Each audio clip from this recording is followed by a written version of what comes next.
Okay, so welcome to You Know What They Slay. I'm AM. I'm Dev. I'm Gabby. And today we're going to talk about Season 1, Episode 5, Never Kill a Boy on the First Date. Weird advice. I don't get it. I hope they explain it. Yeah, I hope they explain it too. It doesn't make a lot of sense to my lived experience. I'm always doing that, and it's turning out fine. So far, so good. I'm on a vengeful streak today, guys, because I just did my taxes today, and I owe the government over $2,000. What? Yeah. Oh my God. What happened? So that's the kind of mood I'm in. I'm like, yeah, kill the boy on the first date. I don't know. Work screwed up, I guess, and now I owe a bunch of money. That's fucked. I hope that doesn't happen to me. Yeah. Yeah, I haven't done mine yet. Probably fine. No, me either. Tomorrow. Sliding at the last minute. We're watching Buffy instead of doing taxes, and that's good.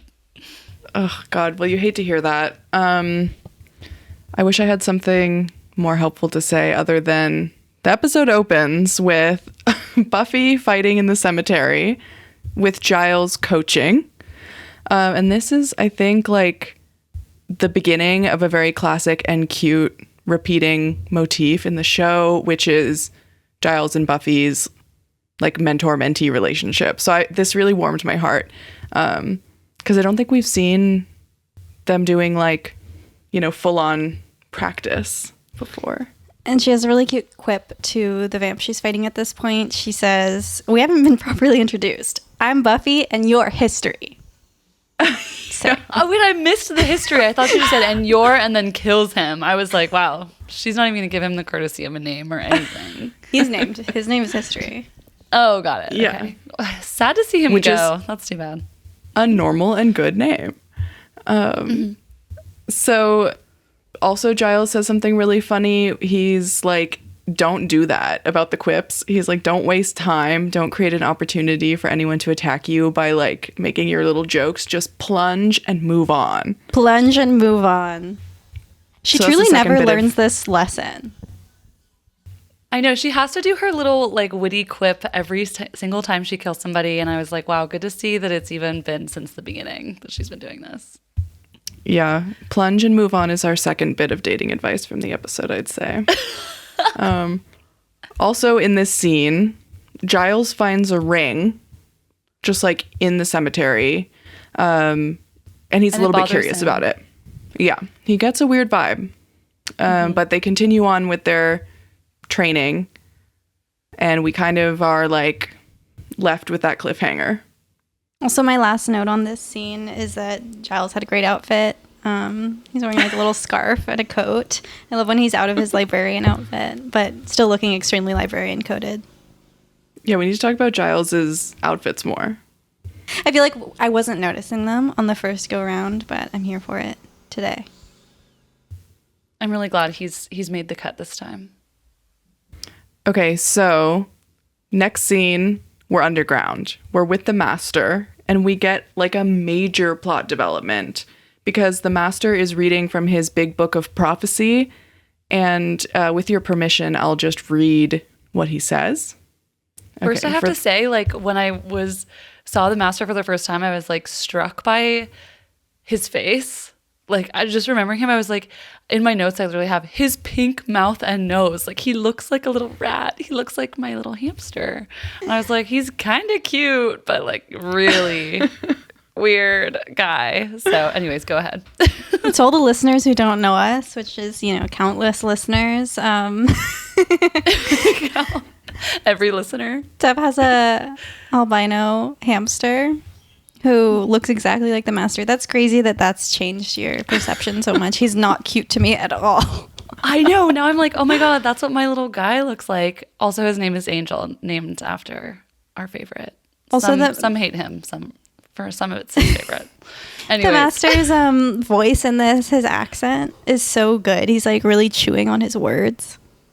Yeah, the Master is slaying. And I think that the practical effect of his face is actually really working. It reminds me of the like puffy orc from Lord of the Rings, the like scary guy who's very brutal. I I could say And more orcs about are him. terrifying. So I'm glad. Like that reminding you of an orc. The FX people are probably like, wow, thank you so much. You know, Yeah, I'm all gonna the write people them a who are letter. listening. Yeah. Okay, so this is what the master says. Let me take a deep breath before I say this. So, and there will be a time of crisis, of worlds hanging in the balance, and in this time shall come the anointed, the master's great warrior, and the slayer will not know him, will not stop him, and he will lead her into hell, as it is written, so shall it be. 5 will die, and from their ashes the anointed shall rise. The brethren of Aurelius shall greet him and usher him to his immortal destiny. As it is written, so shall it be. Bruh. Wow. Powerful shit right here. That's a big deal. You're telling me that there's an anointed one to lead the Slayer into hell? And that she won't know him. She will not win. There's no chance for her. Wow. I was Googling Aurelius, like Marcus Aurelius after this. See if we could somehow, there would be some sort of thematic connection with like Stoicism or something. Wait, who Did is we that find again? Is anything? that a tennis player? No. Let me pull them up here. Maybe. Maybe. In the his private free time. life.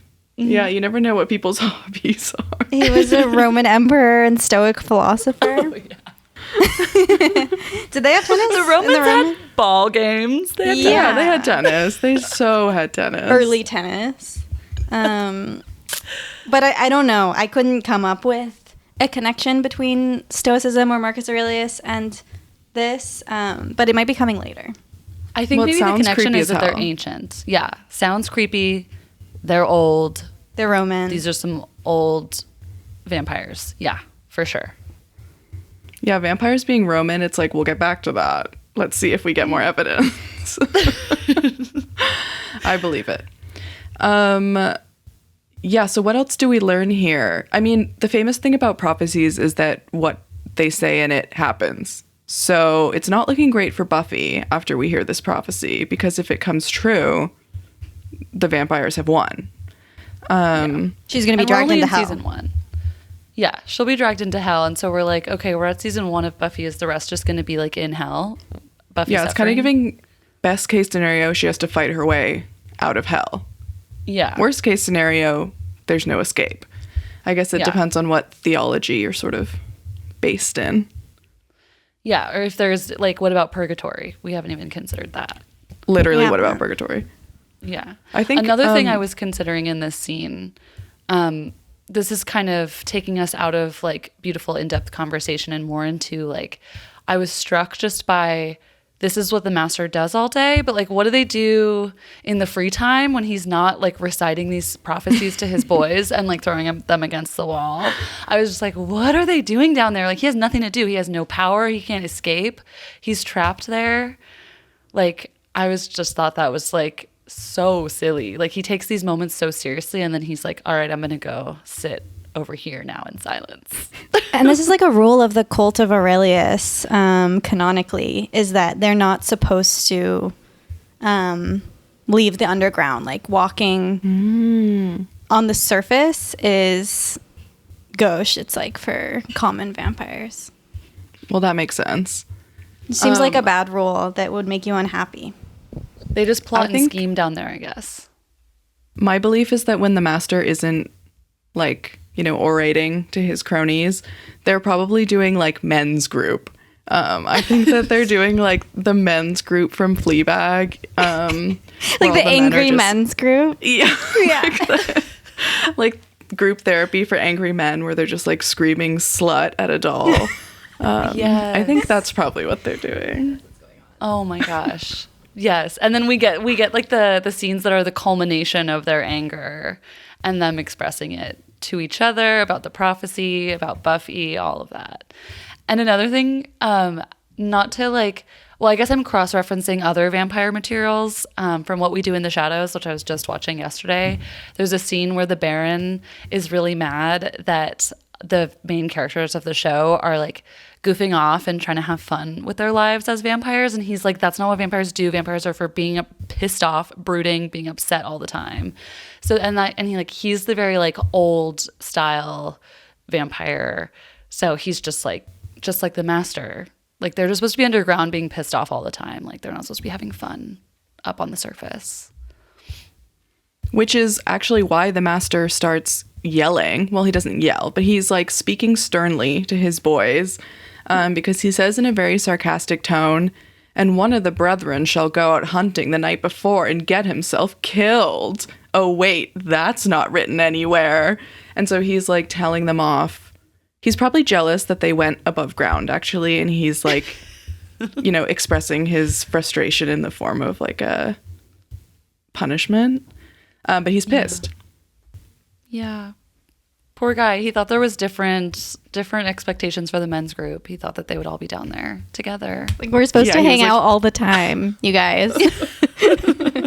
Yeah, he's like, what's the thing where people are like, I'm experiencing violence in my house because my roommates are telling me to do the dishes or something. It's like, yes. My friend went to the rest of the world and did something without me. That's how I feel about you guys. No, literally. I'm like, rest of the world. Right there. Okay, so we leave this little men's group knowing that the Anointed One shall be the greatest weapon against the Slayer, and there are already people out on the hunt for Buffy. So that's not great. That's not great. She's always up against something. It's literally always something. But luckily, we're actually making pretty good progress researching the ring that Giles found earlier in the episode, because there's like a symbol on it. It has a sun and 3 stars. And Giles, I think when he saw the ring, like knew that he had seen the symbol somewhere, but he didn't really know what it meant. Mm-hmm. And also in this scene, Buffy has on, they're in the library, and Buffy has on this adorable like 60s style dress with the boat neck. And it made me think of that one like green linen dress I have. And when I watched it this episode last week, it inspired me to wear that dress this weekend with the tall boots. So, and I kind of watched it again today and I was like, oh, yeah, I love looking like Buffy. So I noted this outfit also. I was like, I think this specific era of Buffy outfits in season 1 shaped my fashion sense. Literally. For a good couple years. True. And it's extremely. I was just talking to someone and they were like, oh, you really like Buffy? Oh, that's why you dress how you do. Like immediately we're just like, oh, that totally makes sense. That's why you look like that. Literally. Oh, yeah, thank you. Literally. Yeah, she's serving like very cute 60s realness. Mm-hmm. And she's falling all over a boy, Owen. I think I purchased like 4 pairs of knee-high boots after this. Yeah. My next knitting project is going to be knee-high socks. So stay tuned. We'll post pictures on the You Know What They Slay Instagram. You should do stripes. Fantastic. Just a thought. That's what I'm planning because I need to learn how to knit continental so I can do stripes. So kind of tackling a lot of new techniques in one project, which is probably not a great idea, but whatever. We learn through failure. Much like Buffy and Giles. Much like Buffy and Giles. Except they're not failing because they figured out fucking immediately that the sun and stars represents the order of Aurelius. And this is when Owen, the big distraction, sort of enters.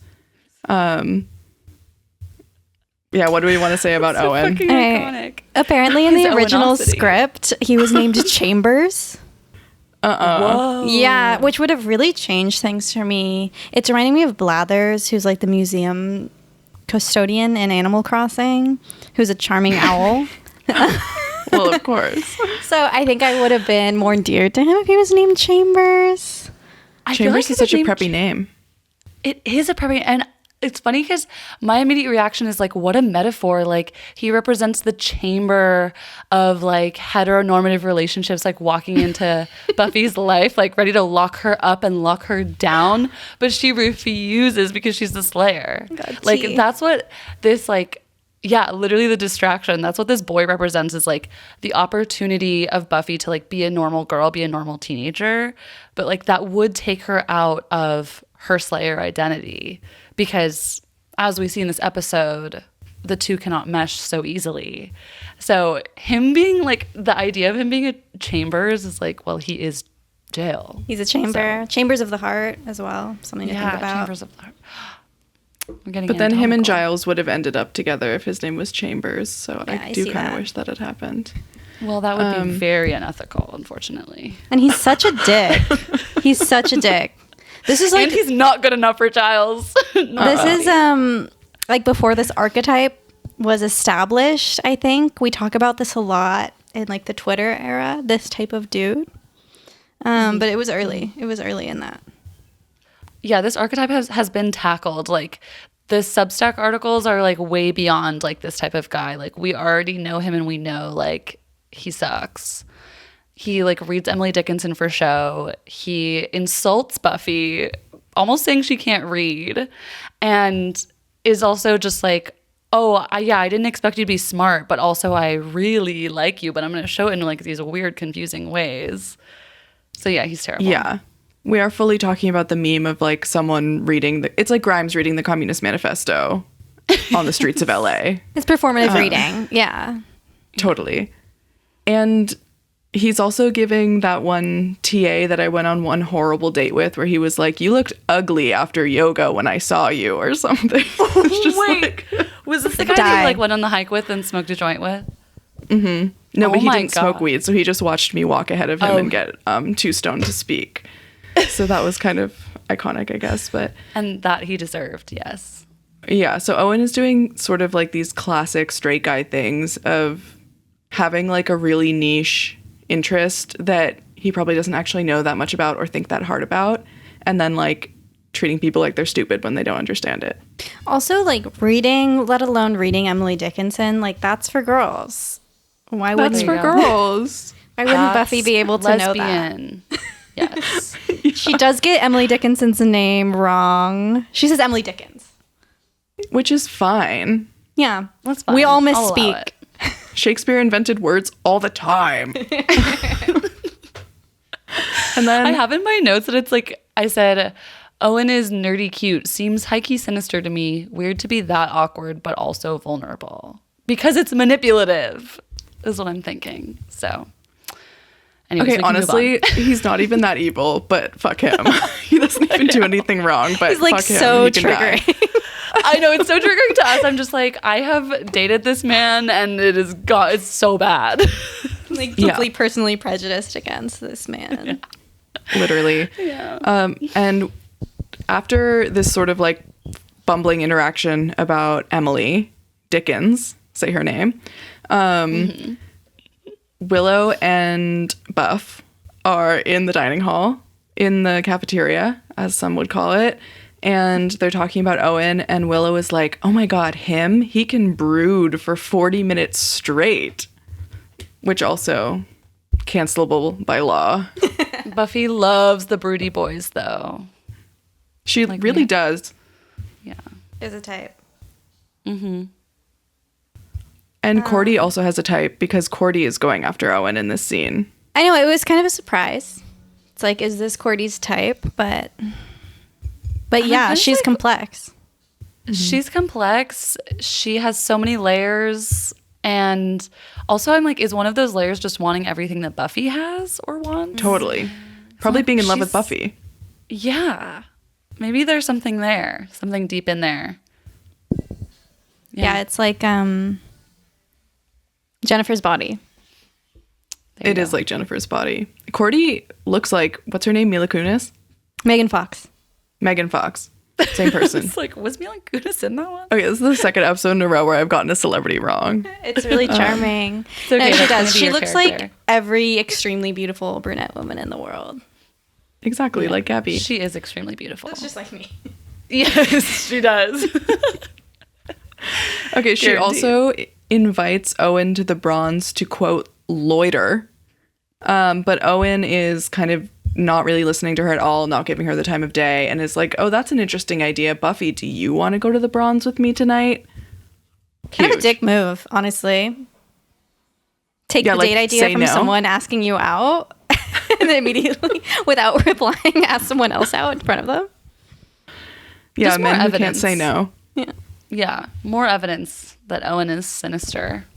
I guess he is just a regular ass teenage boy, though. Like, Piece I of guess shit. this is just. That's the problem, isn't it? See, I tried to give one like moment of grace to him. You know what? You're right. None is allowed. That's enough, Owen. So that's what's happening in the cafeteria. In the library. Another thing in the cafeteria. Wait, I have to say this because I thought this was funny that Xander was like, "So Buffy, how was the slaying last night?" And then Buffy goes, "Xander, like, don't say it so loud." And he's like, "Okay, how was the laying last night?" And she's like, "Okay, that's not better." But then she goes at the same volume as him is like, "Well, there's a new hoity-toity vamp group in town." And it's like, then started talking about slaying vampires. It's like, okay, plot hole right there. You can talk about it whenever you want. But then they go to the library and Buffy and Willow introduce the concept of being obsessed with boys to Giles, and he is having none of it. He's like, I have never felt that ever, even once in my life, guys. Are you crazy? He can't relate. No, he can't relate at all. No way. But he does now understand the violent and disturbing prophecy from the writings of Aurelius. And based on his calculations, the prophecy is tonight. Yeah, he says, quote, "The dark forces are aligning against us and we have a chance to beat them back. Tonight we go into battle." Which is like contrasted against Buffy whining and begging to go out with Owen because of her post-pubescent fantasies. So this kind of captured like so much of what the show is, which I love. Yeah, he says the prophecy is set to take place on the evening of the 1000th day after the advent of Septus. And Giles thinks that's tonight, which obviously means this date is imperiled. Terrible. It's mad imperiled. Buffy is extremely unhappy about this. Obviously. Then we cut back to the cemetery. Giles and Buffy are sitting just like bored. Buffy's drinking an enormous soda, maybe a Slurpee, in an iconic like leopard print fluffy hoodie. Yeah, I was like, and Buffy Giles, is me every New Year's Eve. That's what I wear. That's Dev's big coat for New Year's. Yeah, it's my big coat. And Giles is kind of sheepishly like, perhaps I miscalculated. Yeah. And like, that's okay. You know, you can't get him every time.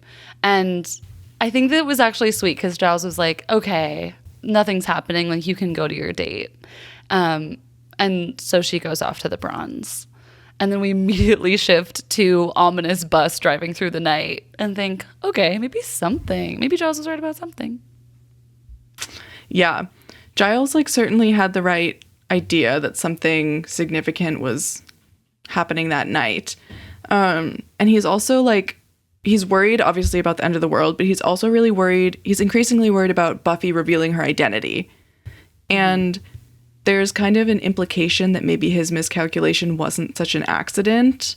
And maybe he's trying to keep Buffy away from boys her own age. Yeah, I didn't pick up on that, but now that you say it, you're absolutely right. Which seems kind of overstepping a little bit. He's not her dad. I know. Not He's yet. leaning so hard into his father figure role, like pretty early on. Yeah, so some shady shit is going on, and some of it is happening from the inside, Giles. So yeah, we see a bus of people driving through the darkness. This is like such a David Lynch scene.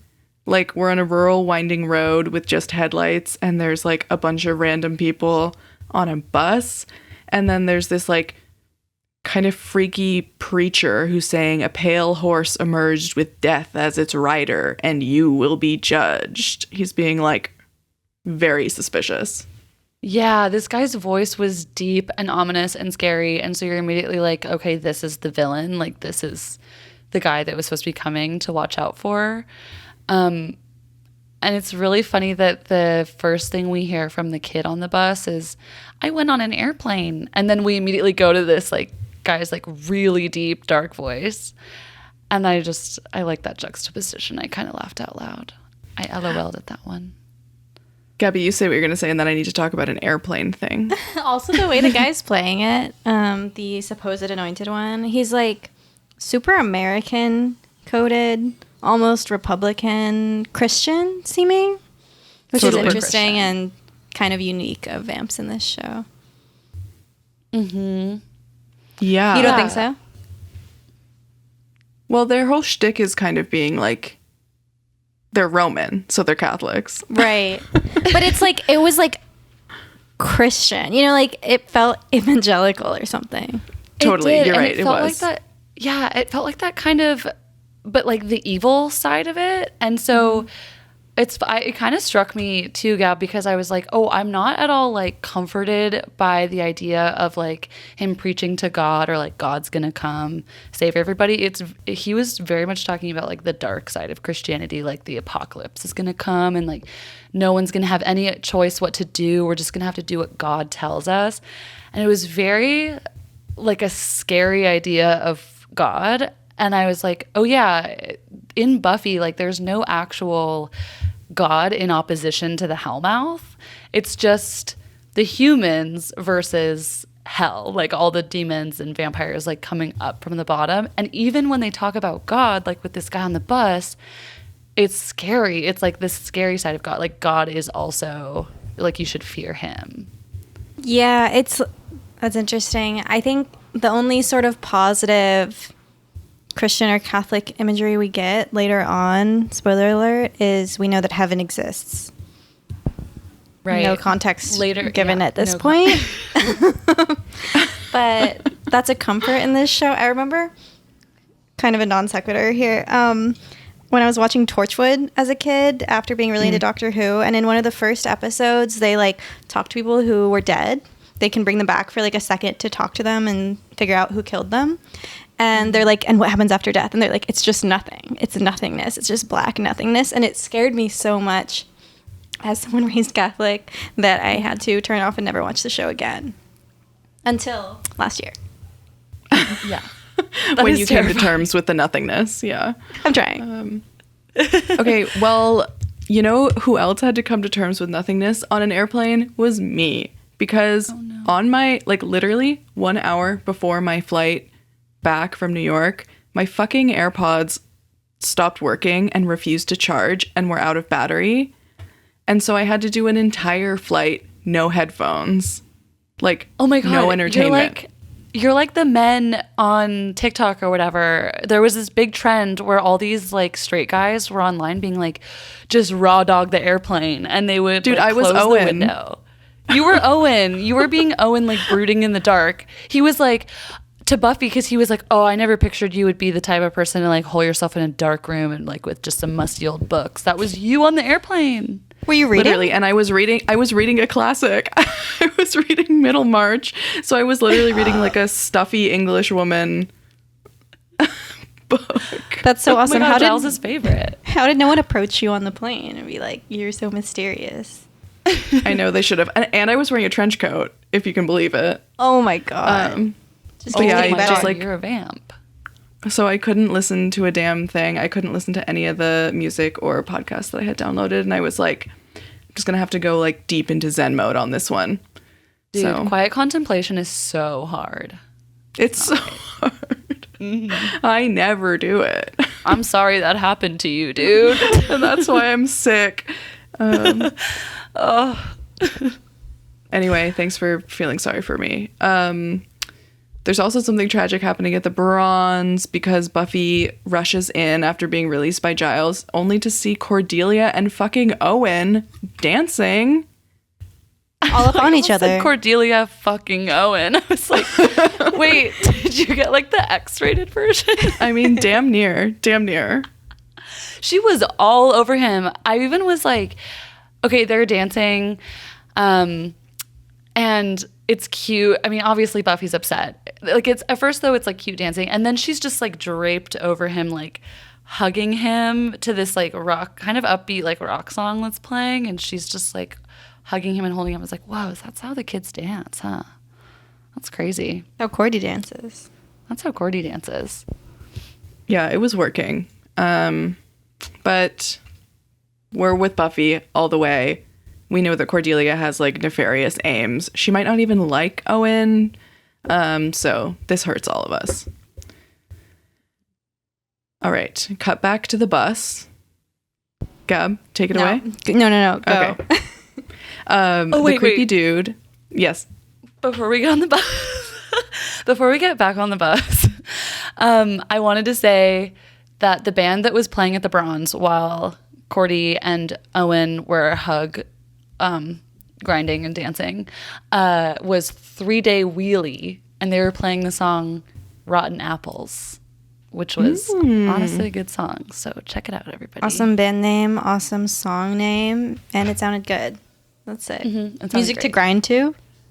Yes. Music to grind to. Yes. Yeah. Okay, back on the bus. Okay, we're back on the bus. It's dark. We're hurtling down the road. We're scary. Creepy dude is hatefully preaching about sin, giving us like a pretty manic and sinister vibe in the bus. But all of a sudden, crash, bang, smack. The bus has smashes into some dude who walked into the road. Oh my god, who was standing in the road looking scary. And we know who does that. It's vampires. And the bus driver gets out and is like, oh my god, are you okay? As everyone is like jostled around. And he walks really slowly up to the guy he just hit. And at first I was like, why is he walking so slowly? Like, I would be freaking out and running over to this guy who's like on the ground. Then I was like, oh, well, he saw the guy's face like standing in the road just waiting to be hit. Like, that's scary. So I would also be like, okay, normal to slowly approach the guy who just hit, and then he gets eaten by the vampire. Yeah, our guy is trepidatious for good reason. I also read on Buffy Wiki that there's like a major continuity error with this bus driver, because in the shot where we see the bus driving towards us, he has like long curly hair or something, and then the man who walks up to the vampire is just like a totally different guy and is like bald or something. So I don't even notice. Oh my god, love it. I've watched the episode like twice in the past week, and I didn't even notice that. I'm just like judging his morality of like, why are you not running up to this dead guy? Yeah, well, I guess it was because he also was having an out-of-body experience because he looked really different. Timelines, and he was like, wait, who am I now? Also, it's kind of like when we hit the bear. Dev, naturally have to bring this up. We didn't stop to check on the bear afterward. It's traumatic for everyone to be in a car accident. You're right. We did not check on the bear, and we should have. And we hit something. We had a really analogous experience. We hit something that was really scary, and we were worried about if it was dead, injured, but we didn't go back to check because we were worried for our own safety at that point as well. This is such a good analogy. You're absolutely right. I should, yeah. Have some empathy. I'm like, and it's actually, we saw in Buffy what would have happened if we went and checked on the bear. Certain death. Yeah, you would have been killed like everyone on the bus. Yeah, at least 5 people on the bus. At least 5. Some would say exactly 5. Giles would say. The prophecy is already coming true. Like, no. Literally already. Giles was right the whole time. God damn it. Yeah. What's new? And then back at school, Buffy. Oh, Gabby has something to say. Xander is wearing a Dan Flash's shirt to school at this point. Did you guys clock it? So true. And a Tweety Bode watch. It must have been really expensive because the pattern was very complicated. It was really complicated. And it looked great. Yeah, he's kind of slaying polyester. Beautiful. Owen, clearly jealous of Xander's swag at this point, does approach. Totally. Yes.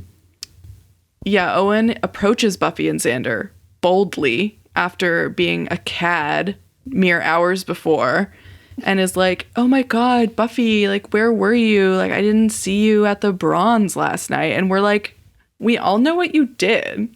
We all know what you did last night, stupid. So does Buffy, because she was there. But she lies and says all the clocks in her house broke. And so she forgot what time and day it was. And that's why she wasn't there. Yeah, unfortunately, she's like still making excuses for this guy. Which I guess like Joss is kind of accurately representing what it feels like to be a teenage girl. I know. I'm thinking I'm so turned off by this guy and his whole shtick at this point in my life. But I do think, I don't know, maybe even at that age, I would have been like, this is a thing, a type of guy that's not good. But that was only because I had access to like social media where people were talking about this type of guy. I think as a teenage girl, you have to learn it yourself. Like Buffy's learning it right now. And he's going to be charming at first. Yeah, and even like who knows what we would have done in the 90s, you know, without Tumblr. You know, we could be her. She is all of us. I've been her, you know? I get it. Yeah, and that's why like her story is so profound, because she's like the most powerful woman on the literal planet, and then she's also being like jerked around by this idiot, and like lied to and offered like half-ass truths about why he was like acting with impropriety. Yeah, and being a teenager is hard. It's just like, that's what it is. It's hard to be a teenager, and like you just want to trust people, you know? And Owen doesn't even explain like why he was dancing with Cordelia when he was supposed to be on a date with Buffy or anything. Like he just is like, oh yeah, we danced together, like when Buffy brings it up. He said she was pretty handsy. Yeah, and so he's putting two women down. He's putting Cordelia down because he wasn't honest with her about not being interested. And then he's making fun of her to Buffy, who he's also like weirdly not communicating well with. So he's boring. Yeah, haven't heard a fucking I statement from Owen yet. Yeah, except I like Emily Dickens. Except for I think you're stupid, but I still want to have sex with you. Yeah. And then, okay, this absolute nonsense is happening in the hallway by the lockers. Buffy is serving another look. I think a different... Oh, is this one where she's wearing like an iconic little tank top? Like this kind of shimmery tie-dye blue tank. Iconic. Yes. With the bell-bottom black pants. High waist. Yeah. Need that. Amazing. She That was looked really Gabby good. to me. Is this the part where Owen to Buffy says, I just find most girls pretty frivolous? Oh no, that's when they're at the Something like bronze. that. Okay. That's when they're at the bronze. We'll revisit Shook it. me. Yeah. He's such a dipshit. He really Horrific is. thing to say. We will have more time to dunk on Owen, like Yeah. so much. The meat of this episode. Let's elevate a better man. Giles is having a cup of tea, listening to classical music, and like rubbing his temples. And I was just like, this is so me. That is you. That's you That is so literally you. on a plane. That's I know, me. I was just gonna say. Except for the classical music. Me like listening to the 8-year-olds behind me. Wait, yeah, Gabby, how could you bring that up? There's no way she could have listened to classical music. Yeah, How dare you. I couldn't listen to Mozart's Archduke Trio like I do when I have to focus. Yeah. Okay, so Giles is still working on the prophecy because he obviously got something wrong when he miscalculated the night of the rise of the Anointed One, selection of the Anointed One, identification of the Anointed One. So he's trying. Back in the cave, we see that without the Anointed One, the Master is like literally trapped by a force field. So we're learning that the stakes are even higher. Like when the Anointed One gets here, the Master is totally free. Like there's a world where he can walk above the earth and do whatever he wants. And it seems like that world is really near. It's coming. Yeah, I was kind of getting confused, like, why is the Master so thirsty for the Anointed One? But it is because he is trapped and wants to go up to party with his boys. And, I mean, Buffy gets it, because she also ditched Giles again this night to go on her date with Owen. Again. To the bronze.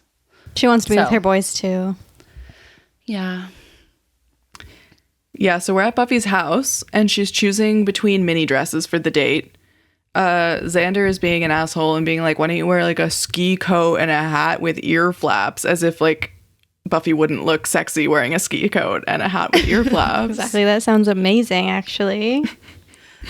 Yeah, it just brings all the possibilities of skiing and cozying up by the fire, all those sexy things. And she's getting like advice on her lipstick from him, and he advises the red, which she knows to then make the opposite choice, right? Because guys hate red lipstick, I guess. He Well, said he something did a about bunch how, of stupid shit first, so. yeah, he was like, you wouldn't want everyone to think you're easy.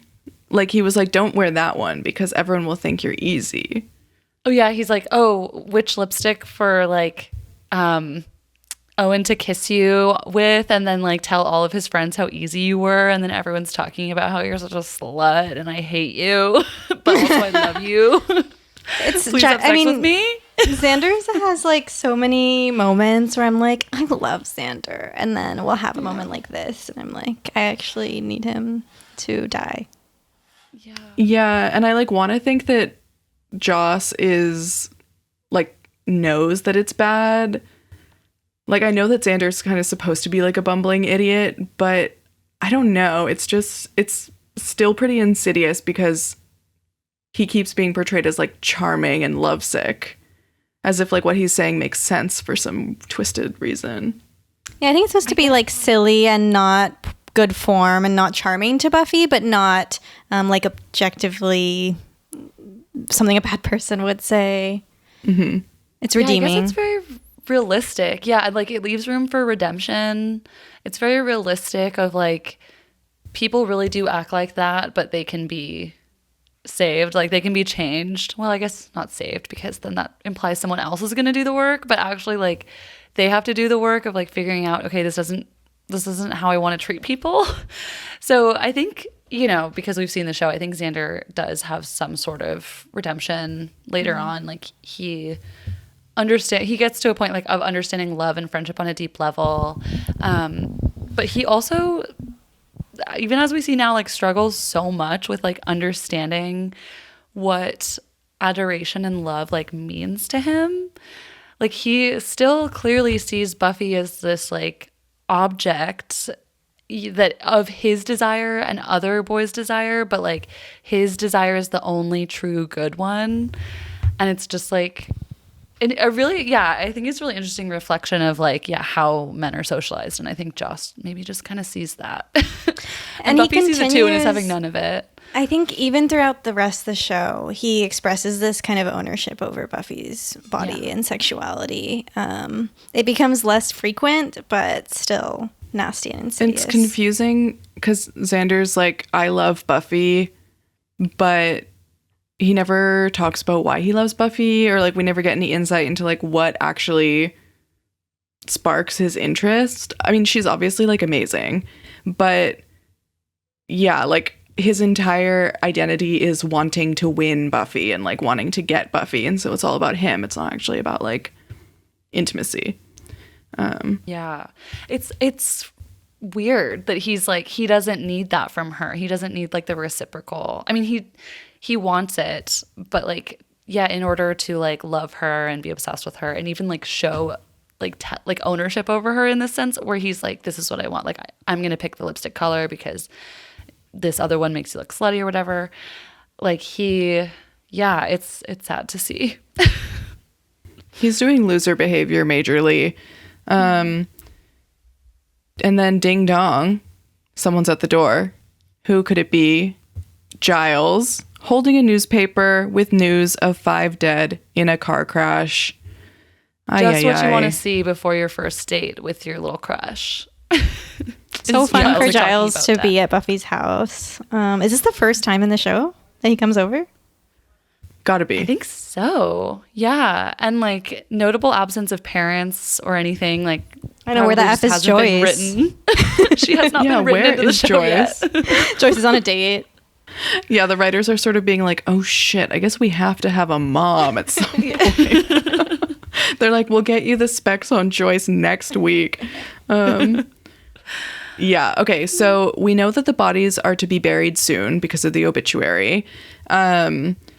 And we know from a comment earlier in the episode when Giles and Buffy are in the graveyard that only freshly buried vampired bodies would rise, because they don't really just like hang out forever. It's like a pretty quick turnaround from when they're vamped to they're buried to they're undead. So time is ticking. One of them is also noted to be a wanted murderer. We see the picture. It's the preacher on the bus. So it's not looking good. Scary Christian guy has killed before. Terrible. Yeah. We're like, there's Buffy's- some evil on that bus. Oh, yeah. And yeah, we also saw the vamp who attacked the bus kill that guy, at least bite him. So there is could he become a vampire? Could he not? We're waiting to see. And Buffy and Giles are kind of having this back and forth of he really needs her to do her Slayer duties, and she's really saying she needs to go on this date. And then Owen shows up, and then Buffy and Giles are still talking, and Xander and Willow have to like distract Owen from this conversation about vamp slaying. And Xander is again like telling Owen like, don't kiss her. She doesn't like to kiss. She doesn't like to do blah, blah, blah. She doesn't like to talk. She doesn't like to hang out. Don't even look at her. I know she doesn't like to be touched. Also, the pretense they tell Owen for Giles being in Buffy's house is that she has a really overdue library book, which is really funny. I would definitely think they were having an affair. Yeah. Also, Owen like claims to know about the library, but he like buys the story that the librarian comes to your house and knocks on the door. Like, interesting. Yeah, it's this guy's first time reading Emily Dickens for sure. Yeah, fake library fans. Iconic interlude about the library is that I love the public library, and the last time I was there, I was trying to use my mom's library card because I lost mine, and I was like explaining to the person that it wasn't working, and I was like, but I don't have the ID with the name that matches because this is my mom's ID or my mom's library card. And then the librarian was like exclusively using they them pronouns to refer to my mom, and I was just like, God, I fucking love the library. Like this person is just like refusing to use gendered language for someone who I have like identified as my mom. Like that's like, So and there was like a land acknowledgement playing in the background. You know, I was just like, here we are. I love the library. The library is only good. Yeah. They have this person, they have Giles, they have books. Like, that's great. Did you see they were just defunded? Oh. The whole library? The library system across the country. Shit, dude. Details to come once I read more about it. Well, it's okay because Jeff Bezos can just do it. He can just do the books, right? Amazon Books. That's It's so okay 'cause freaking there's tragic. Amazon. Exactly the it's same. fine. It's better. Because I don't have to go anywhere. I don't have to meet people.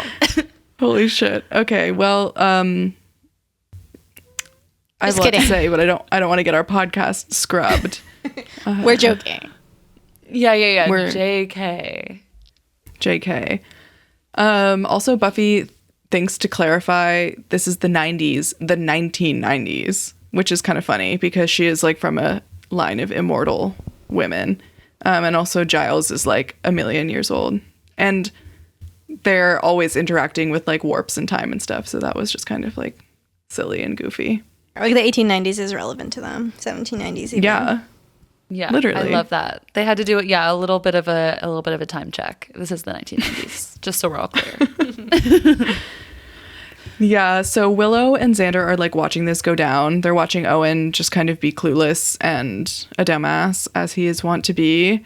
And Willow is really worried about Giles because Giles sort of makes it clear that his priority is figuring out what the fuck is going on with the prophecy, and he's gonna like pursue an answer with or without Buffy. But Buffy is very adamant about being on the date, leaves, goes to the bronze, and Willow is like, our guy, our little helpless guy is I was going also out there feeling this with no way. backup.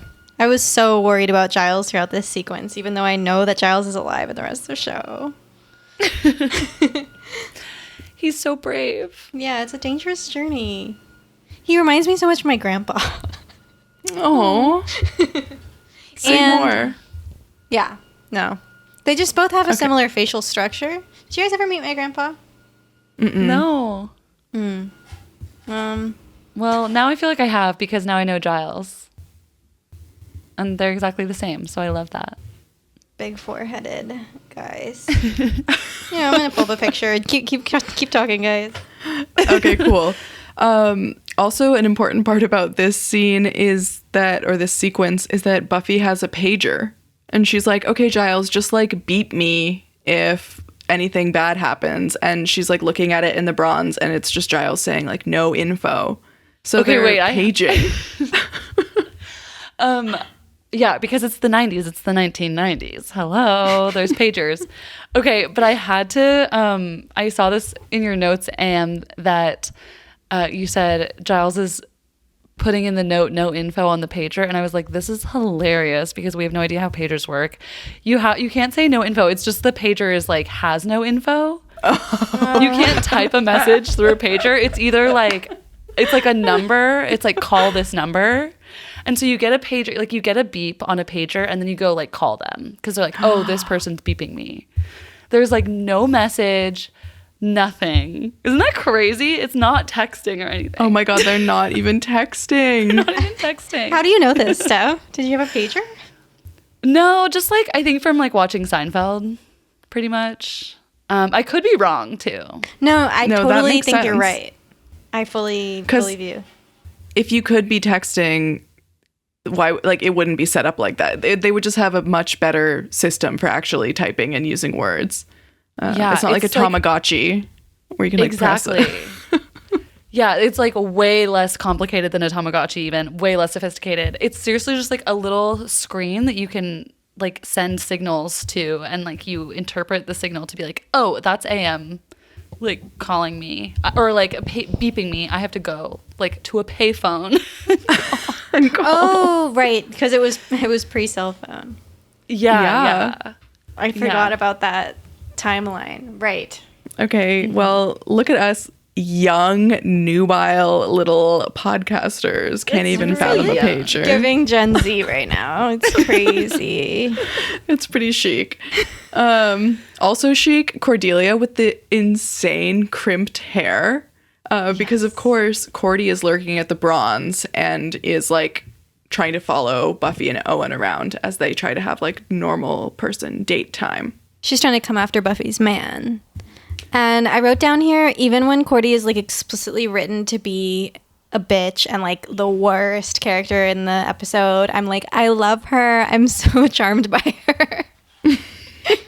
Oh, this is so hard. I wish I was like on the Cordy train at this point, because like even still I'm like, I cannot stand her shallowness. I'm like, I can't get on board. It's sad, but I end up loving her later on. Like, that's my girl. Yeah, and She's her just being flaws. silly. Yeah. I guess it's not a flaw to not know about Emily Dickinson, but it is like Cordy being vapid is really contrasted by Owen and Buffy, because they're being like hella fucking pretentious, talking about how Emily Dickinson writes about bees and tragedy and death and like the symbolism of the novel. Yeah, I guess there's like no winners here. There's no role models here because Owen is also, this is when he says that he finds most girls frivolous and that's why he like doesn't like to date. And Gabby, do you have comments? Yeah. No, I mean, it's classic. Like, you don't even need to say anything. You can just quote the line and like the commentary is there. It's in your head already, right? Yeah. But this is before You're Not Like Other Girls. This is like a classic. Yes. I find It's so, yeah. It's stupid as fuck. I think It is that stupid even as at the fuck. time, it was written to be like, that's a bad thing to say, right? I would hope.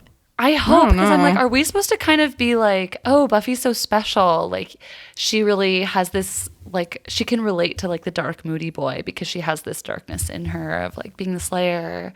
And so they're perfect together. But what we see now is basically just like, oh, he's so self-absorbed. He doesn't care about Buffy. He doesn't ask her a single question. I even wrote Also- down, I'm like, he just wants someone to manipulate. Like, he just wants someone to listen to him talk about bees and stuff. And he's like so the frivolous one. Anything is frivolous compared to what Buffy is dealing with. She's contending with life or death, the end of the world, protecting humanity. And anything like reading poetry is extremely frivolous compared to what Buffy deals with. Yeah, and Yeah, we'll I even see do later think- on that he's like obsessed with Buffy as like the perfect girl because she has this like weird edge, like this darkness, but she's also like he needs to see himself reflected in like another person. He needs her to like be like him, but also lead him on adventure and like be his manic pixie dream girl. And I'm just like, Buffy's never going to be that for you. She's better than that. Yeah, I think at this point we're supposed to find him alluring, like mysterious bad boy, James Franco, Leonardo DiCaprio. You know what I mean? Me. Anyway, also, important fact of Giles trivia about to happen. Because while all this stuff is going down at the Bronze, Giles is driving to the cemetery in a model 1963 Citroen DS, license plate 2GPU 947, also known as the Giles Mobile, according to Buffy fandom. So, Love. if you ever see that license plate in the wild, that's oh my gosh, huge. That'd You be get $1 great million. to personalize a license plate to that. It'll just look really normal. But those who know. Yeah. They'd be like, okay, you want this one? Sure. Sure. Oh my god. Okay, so he gets out of his like European ass little car. And he can sort of immediately tell that he has made a rash decision. He's like, something isn't right. This is sus. Trap ? Turns around, immediately surrounded by vampires. It's looking bad. He pulls out his crucifix, which is like pretty damn trusty and helpful at this point. I feel like we, like move farther and farther away from crucifixes as the show goes on. But it saves his life in this moment. Also, I just muted myself and sneezed really hard into my microphone. So If it's there's wet. gonna be a huge sneeze in this episode. This is the point Ava where to, the like, huge sneeze happens. Ava has to like do a cute little like sparkle over it or something. Oh my god, I love that. Thank you for sparing us, but Ava's gonna be the one to hear the bomb go off. Technology fail. She can make it all high pitched. It's you. Yeah, do that. I don't remember where it was, but Fern's mom said that she was once in a place with like, the bidets with all the like fancy stuff on them. Apparently they would like sing a little song. So if you were like pooping or something, it would cover the sound. Oh, that's great. My god. That's genius. Yeah, but I think you'd probably just hear both realistically, but that's awesome too. Right. It needs to be like blasting. I know, it needs to be like hard rock music with a lot of drums. Yeah, to cover my poop, it has to be hard rock music with a lot of drums. They better be screaming. Yeah, metal. Yeah. Mine are longer and way louder. Is it a 10-minute song? And they reek. Yes. And they reek.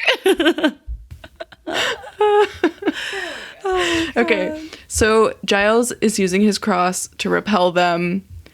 He heads inside, but he can't find anywhere to hide. So he's like freaking out, finds himself in the morgue, slams the door, barricades it. He's stuck. He's in there. Mm-hmm. Awful Scariest situation to room be in in. the place. Literally, this reminds me of a haunted house that Emily told me she went in that was morgue themed. Ugh. Oh god. Horrific. I would That is literally never do that. terrifying. And then meanwhile, Buffy's at the Bronze still on her date, and Willow and Xander show up. They have actually been chasing Giles and see him through the window in the morgue, and they're like, okay, we're gonna go get Buffy, we're gonna go get help. And so then they show up at the Bronze to talk to Buffy and Owen, and they're like, you need to go to the funeral home, like you need to go to the morgue. And they're like, why? And so then Buffy and Willow, or no, not Buffy and Willow, I wish, Xander and Willow pretend to be a couple. I know, this is really funny. They're like, we just figured, why fight it? It's obviously coming. I know. And it's sad though, because like Willow has a crush and we know. But maybe she was Yeah. happy to pretend, at least just for a few minutes, that her and Xander were together. And then they convince Buffy and Owen to go back to the morgue with them. And also because Angel shows up and is like, there's trouble. We have an angel sighting. Yeah. And Cordelia sees him. She says, quote, hello, salty goodness. Crazy thing to say. And apparently something she also says in another beloved spinoff show that she and Angel both appear in. Oh my God. I didn't even know that. Oh my God. Well, we'll get to that in like 5 years when we cover Angel. The quote that I wrote down from Cordy from this scene when she sees Angel is, pick up the phone, call 911. That boy is going to need some serious oxygen after I'm done with him. And I'm like, what does that mean?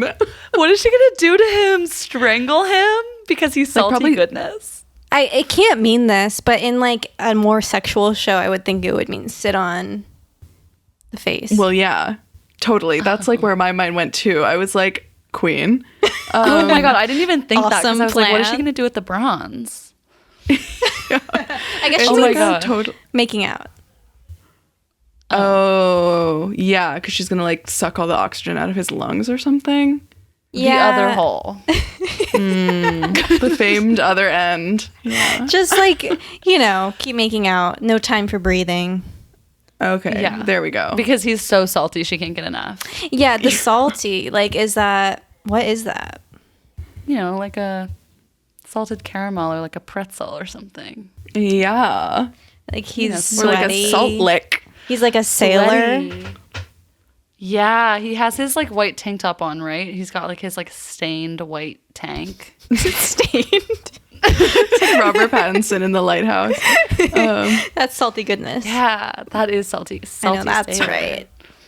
Oh my God, I love Okay, it. so we also have an iconic shot of Owen and Angel standing next to each other, absolutely dumbfounded, because after Xander and Willow come intercept Buffy, her and them all run off together on their way to the funeral home to find Giles. Big challengers moment in that. I loved it. Big challengers moment. Big. But somehow... And Angel's pissed. Which one is and then Angel? somehow... I guess Angel's the- Patrick. Yeah, Patrick Zweig. Angel is Wow, Patrick. I can't even remember their first names. It's Patrick Zweig and Art Donaldson, babe. Babe. How could you forget? So Owen somehow figures out how to follow them to the funeral home, but Angel does not. Like, Angel just doesn't give a shit to try to, like, get involved, I guess. He's He's just there to incompetent. be like could've- warning and talking about it. He's not gonna like actually do anything to help. And he literally could have stopped Owen, because, like, this is no good. Giles has been spending the entire episode preaching, like, don't let Owen know your identity. And here he is, like, following her to the hive. Wait, you're so right. Now we have two idiots on our hands, Angel and Owen. I think that they kind of have to make Angel an incompetent idiot at this point, because if he was going like full on their team, competent Angel, Buffy wouldn't be able to grow at this point. True. Because he could Like, do she has to everything she's do- doing. Yeah. And we might find out if there's a reason that he's, like, bound from being near the master or something. But right now we don't know. So Buffy is exploring the morgue. Giles is nowhere to be found. The window bars are, like, stretched open. It's looking totally destroyed, like vampires ransacked it and left. But then luckily, Giles was just spooning with a dead body in one of the refrigerator drawers and reveals himself when he hears Buffy. So this was also Giles. Oh, a factor of Emily's haunted house experience, is they make you get into a morgue drawer, and then apparently, and they close it, and then apparently you're opened on like the other side. It's like pulled out on another side, and I believe that then you're in hell. Emily Dickens did this. Yeah, our friend Emily Dickens. This is why she's so sad all the time. That's trauma. Close my personal friend Emily Dickens was inspired by haunted houses. That is horrific, though, actually. Like, oh my God. Yeah, I don't think I could do it. Imagine if they That's put, like, a really cold body in there, too, or something. That would be so fucked. Sorry I said that. Moving on. So Buffy is... Luckily, Giles is alive. But we're still, like, the vamps are still in hot pursuit. And Willow and Xander and Owen have hid in the office while Giles and Buffy continue looking around, trying to find the scary preacher guy, who at this point we all believe to be the Anointed One, because he is back from the dead. Actually, how do we know he's back from the dead? Did we see him already? We or don't just know, think? but he just gives Anointed. I think at this point, the preacher guy, Yeah, they're chasing their best guess at the Anointed, and everyone else is hiding. But Owen, dipshit that he is, decides that he's going to open the curtains, like separating the part of the office they're in from a different part. And there's a table with a quote-unquote dead body on it, aka the preacher dude. And he's a vampire now. So he gets up and like smashes through the glass and starts chasing them while being like, pork and beans, pork and beans, pork and beans.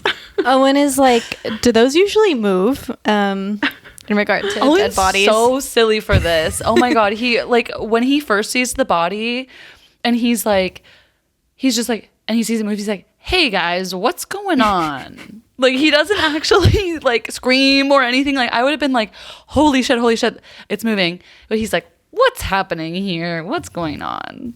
Yeah, Wow. Owen is like, don't tell me that guy is moving. Yeah. Fuck him. What kind of joke is this? Like, yeah, this is all an elaborate prank on you, Owen. And also the dead preacher is like, or the alive dead preacher, when he gets up, he's like, ha ha ha, he has risen in me. And I was like, wow, just in time for Easter. Oh my God. Oh, You mean love it. 420? He has risen. Yeah, sorry, 420. Oh my God, are they the same day this year? Yeah, that's why we're having a party. Wow. Same day as Earth Day. Wish I could be Oh there. my God, and Earth Day. You can fly out. It's no problem. I know. So Scary Vamp is on a rampage. He is like throwing Giles around the morgue. At this point, Owen is just like seeing everything. Like the secret is out. Yeah. And he's not just good. like kind of into it because he's like, you know, already into like darkness and death. And he even said like, oh, I've read a lot about dead bodies and death, but like I've never seen one in real life. And he's not even shocked at all. He's into it. So I guess he's kind of like he has the perfect He's setup. a pervert. He's a pervert. Total pervert. Frankly, he's a pervert. He's disgusting. Don't get me He's wrong. disgusting. He's vile. Lucky for us, it seems, the vamp like slams Owen into the wall or like twists his neck or something. Owen falls to the ground and Buffy is like, you killed my boyfriend. Owen was like briefly competently tussling with the vamp before that though. I was like, you're holding your own for like a good second or two. No need to give him any credit. I was about to give him a sliver of credit by saying he was kind of brave in that moment. Then he gets slammed. Yeah, he's not No, like 'cause he's trying to be only brave. Yeah, He he's thinks just doing it's fun. self-defense. Self-defense. That too. He thinks it's fun. I can see both. So Buffy is pissed. She's reinvigorated by the death of Owen. And that sort of like helps her gather the strength to absolutely hurl the preacher vampire into the incinerator where he becomes dust immediately, obviously. So that's great. But unfortunately, Owen is stirring. He is not dead. He is alive. We are making him sound like the villain in this episode. He kind of is. Yeah. And so Owen is like helpfully concussed or something and like can't remember anything and says something about Ben and Jerry's and like doesn't know where he lives because of his head injury. So Okay, he yeah. has like, Yeah. Oh, wait, sorry. I interrupted. that's okay, go ahead. I was like, okay, when he says the thing about Ben and Jerry's, he was like, I was kind of hoping we would get to finish up at Ben and Jerry's, you know, like a regular date. And then I typed it out as like, oh, finishing up at BJ's. And then I was like, wait, this fucking double entendre, that's disgusting. He wanted a blowjob at the end is what he was really saying. I mean, who doesn't? Also, he's Yeah. like, where did that guy go? And Buffy's like, oh, he chased him off. And he's just like Yeah. accepting of that, even though he was. And now he's just loose in the neighborhood. Like, it's fine. Don't worry about it. yeah. Lose. So pretty much Giles was right. And and he kind of knows it. Like, Giles is turning to Buffy, starting to be like, I told you so, pretty much. But Buffy is like, just don't say anything. Like, I can't hear it right now. And she knows it was a mistake. She knows she's feeling very sad because the weight of it all is hitting her. Like, she had this fantasy that she'd be able to have a normal life and do her slaying, but we're watching that not be true. Yeah, she tried to have boys and vamps in her life, and she's realizing maybe she can't. So she has to figure out some kind of way to merge the two. And we'll see that later on. Yeah. I wonder what will happen. So the final scene is back at school, and we're closing up with sort of just like more exposition about Buffy realizing the tragedy of her double life. She has kind of an emotional confrontation with Owen in the courtyard where he's feeling really awkward, and like Buffy thinks he's going to be mad at her, which, like, girl, come on. Like, don't victimize yourself. Like, Like, you're whatever. the best. Literally, you're the best. Yeah. So that's too bad. But Owen surprises her by being like, actually, I still want to hang out. And we have a moment of like swelling emotional peace, only for Owen to punch it back down again. Because immediately he's like, yeah, who knew? Like, I'm an adrenaline junkie now. Like, I felt so alive, almost getting killed. Like, let's get risky. Let's go pick a fight. At a bar. And that's why he wants. I'm like, you guys are in high school. Yeah.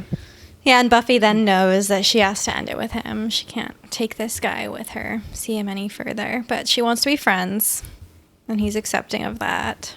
Do they become friends? Thank God, no. But Well, I was does he thinking, come back? I can't remember.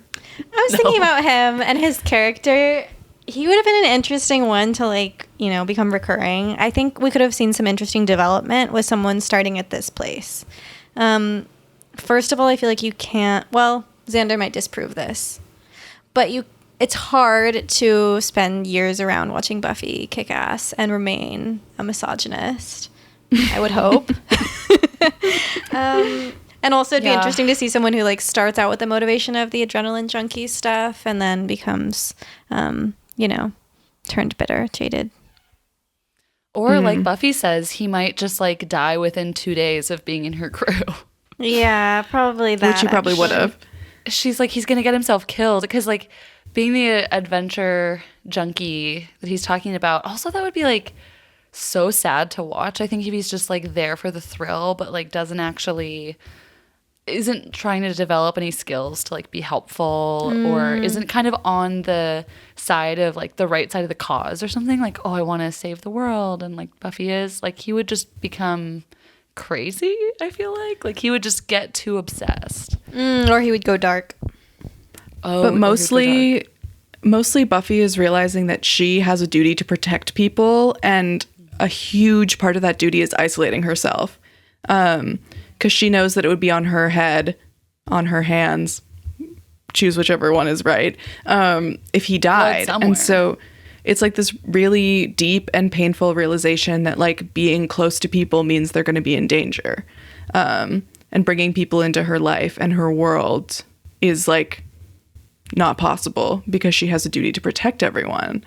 So that's like so fucking sad. And I do think we get a sweet moment of Giles and Buffy like bonding over the sacrifice that they have to make for their duty. But yeah, so sad. That's so beautifully said. Yeah, because also it's like, it is so sad to see. And then it turns to Giles and he is like telling her there's no instruction manual. Like, we're in it together. We're figuring it out together. And he's already being this mentor to her where he's kind of saying it's okay to not know what to do every time, but like that we're going to figure it out. And then it also like, you think about Xander and Willow and think like, oh, they are humans that are at risk, like with her. But earlier on in the episode, Buffy's like, she says like, they're different. Like they get it. They know what they're getting into.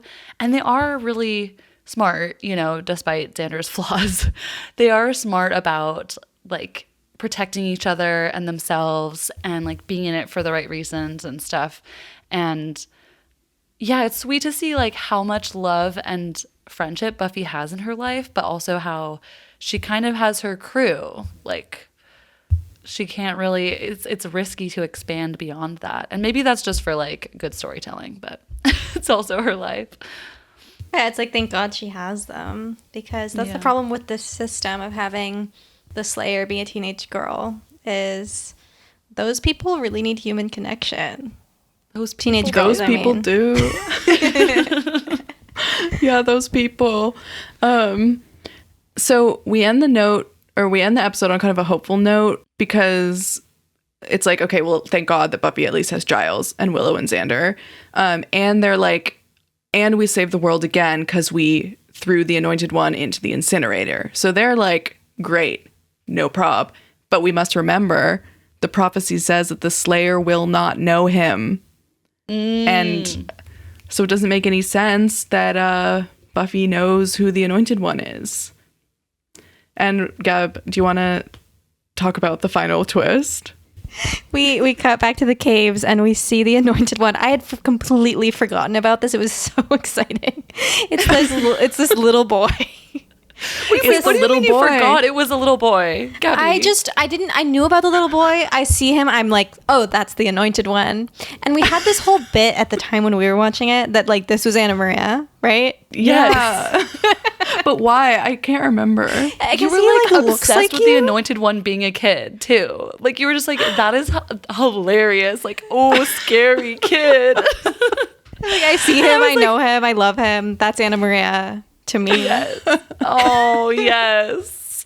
I do look like him. He's the child on the bus that was like, I just got on an airplane or something, who, you know, obviously like we are supposed to think he's an innocent, but hello. Not innocent at all. Not at all. He looks like that meme of that kid who's like with sunglasses in the club dancing.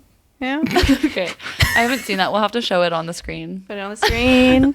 Yeah, we'll find receipts for all the memes that we reference. I'm worried that a lot of my personality these days is talking about stuff I saw on Instagram or like describing memes to people who aren't as online as I am. And I'm like, that has to stop. That's okay. That works well for this online medium that we are on right now. So this can be your safe space. Okay, so the Anointed One is a scary ass child. How many stakes out of 5 are we giving this, like, what's it called, like a bottle episode when something big happens and we like get a big change? It's called a bottle episode? I think so, but I don't know if I'm using that word right, so we can just sort of move on immediately. I mean, I love it. Did you name it that? I haven't heard it. Yeah, patent that. I don't know. I liked this one so much. I'm going to give this 5 out of 5 stakes. I'll just say it. This is a 5 out of 5 stakes episode for me. Like, we're really hitting the heavy points of Buffy's identity. It's weird as fuck. It's like so high school. It's kind of a whole rom-com in one episode. And just like, we fucking love the Anointed One. And I love like a campy twist. Like, it can't be better than this. This is what Buffy is to me. Literally full agree. That's exactly what I was thinking the whole time. And I was like watching it so excited. This is what Buffy is. We're getting into the like deep pain and also like the witty remarks and fawning over boys and killing vamps. It's awesome. I'm also like 5 out of 5 stakes. This is a perfect episode. I gotta save my 5 out of 5 stakes. I'm thinking about the episodes that have stuck with me so much. There's so many incredible episodes that I want my 5 out of 5 to be like so impactful, but I'm giving it 4 out of 5. It was really fucking good. It was just a classic. Everything I like about Buffy, and you're right, it's like the juxtaposition of her mission and also her extreme relatable teenage experiences that makes us know and love her. We got to know the characters more. Awesome outfits. Perfect. Yeah. Nearly. Perfect. Nearly. I know. I'm like really handing out my 5 out of 5 stakes like candy. So and we all knew that was going to happen. I know. You're like the Paula Abdul of You Know What They Slay pod. Yeah, and Gabby I is just Simon. love everybody's doing so good. I just love it. I love this show. I love this show. It's my favorite show. obviously. Okay, well, tune in freaking next week, I guess, for episode 6. Yay. We got some big stuff to cover. Oh, Yay. yeah. Haven't watched it yet. I'm going to watch it tonight. but Okay, bye. Bye.